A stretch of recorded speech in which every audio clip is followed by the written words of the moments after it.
Знаете ли вы, кто это? Легендарный силач, первый казах, получивший мировое признание, став многократным призером международного турнира по борьбе.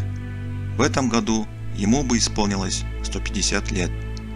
Кажмухан Мунайтпасов родился в 1871 году в ауле Карауткель в Акмолинской области.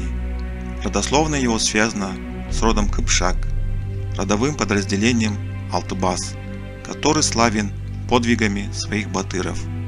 Один из дедов Кажмухана в четвертом поколении Батыр Шади, живший во времена хана Аблая.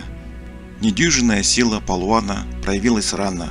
Рассказывает, что однажды у бая, на котором работал Мукан, в тине застрял бык. Животное умирало. Никто не мог ему помочь. Тогда юноша обвязал туловище быка веревкой и вытащил его на берег. По другой истории, одной зимой бай поручил ему привезти сухого сена, но лошадь по дороге упала и не хотела подниматься.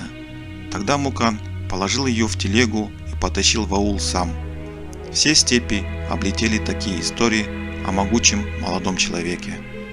Необыкновенные способности Мукана заметил известный русский цирковой борец Андрей Злобин и рекомендовал молодого человека в школу Лебедева в Санкт-Петербурге.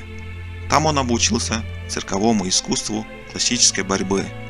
1905 по 1907 годы, а затем начал выступать в составе цирковой труппы профессионального борца-чемпиона мира Георга Луриха.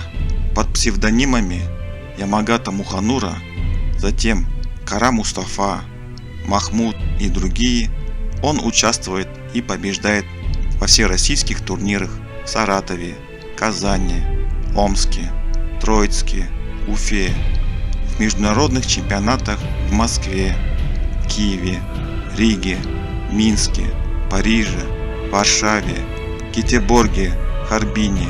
Всего не перечислишь. Затем была Южная Америка, Ближний и Средний Восток. Признала великого палуана и советская власть. В 1927 году Президиум ЦИК Казахской АССР присвоили Кажмукану почетное звание «Богатырь казахских степей».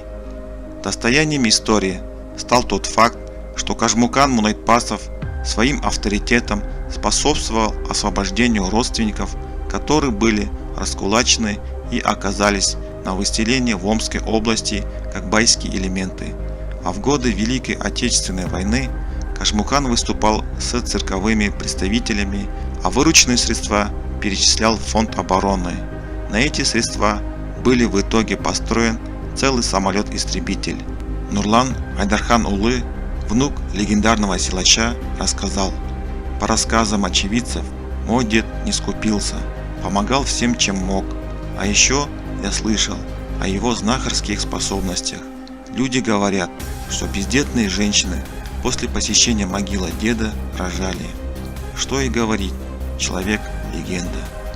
Умер этот замечательный человек в 1948 году в село Тамерлановка Арысского района Южно-Казахстанской области. Есть музей в его имени. Проводятся турниры, названы в его честь. Будем помнить.